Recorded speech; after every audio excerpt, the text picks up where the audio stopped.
So, walk me through the basic business attraction routine when you've got somebody on the line. What happens? And mostly, I don't need to know all the gory details, but I want to know what's important for people to understand, ordinary civilians, like people who are not economic development professionals. Right. What do we need to understand about how it works? First of all, a company is making a location choice based on where they can be the most profitable, where they, so they're going to get the best return on investment, and where they can grow the best. So those are the two main things they're looking for. Okay. Now, then they start thinking about, well, where can I do that?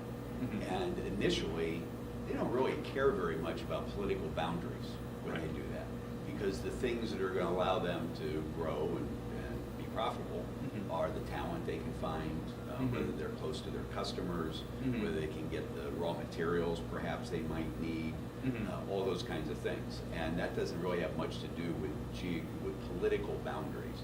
So that's why we market Northeast Ohio as a region, because it's a more complete package of all those resources. Can you find the right land, the right buildings? Yeah.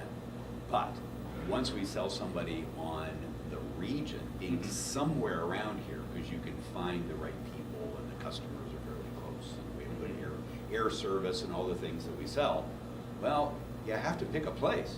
Right. I mean, ultimately, you have to choose a street and a lot That's inside of a municipality with a certain income tax level. Yeah, you're going to be inside a political boundary.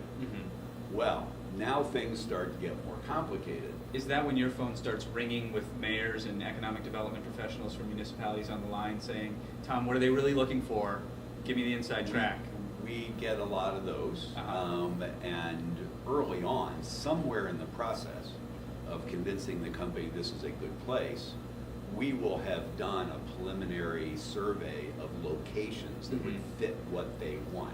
Right. Now, again, not necessarily from a government standpoint, but just physical. How big a property do you need?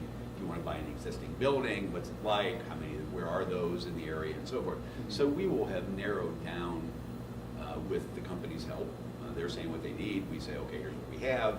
Tell them the inventory, and so we will start to narrow things down.